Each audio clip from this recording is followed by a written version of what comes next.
أعوذ بالله من الشيطان الرجيم. ولو اتبع الحق أهواءهم لفسدت السماوات والأرض ومن فيهن بل أتيناهم بذكرهم فهم عن ذكرهم معرضون.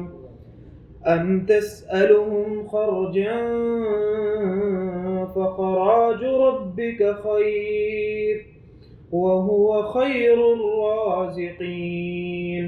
وإنك لتدعوهم إلى صراط مستقيم.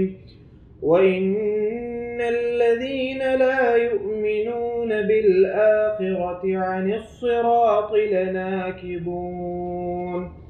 ولو رحمناهم وكشفنا ما بهم من ضر للجوا في طغيانهم يعمهون.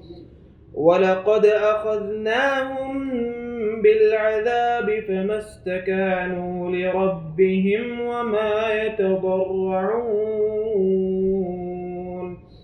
حتى إذا فتحنا عليهم بابا ذا عذاب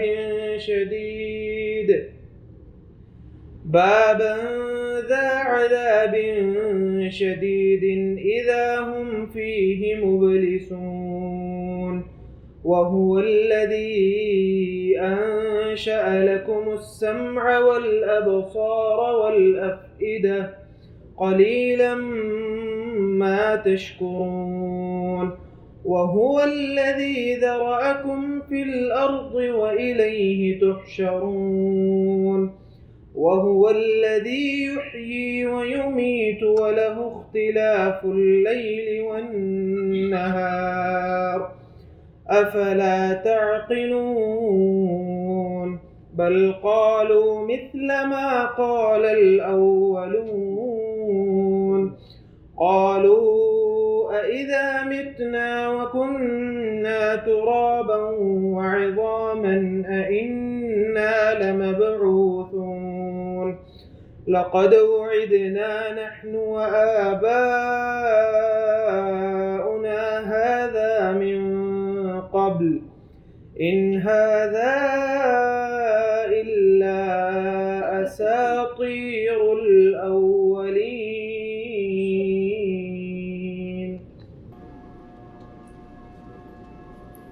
أعوذ بالله من الشيطان الرجيم. بسم الله الرحمن الرحيم. ولو اتبع الحق أهواءهم،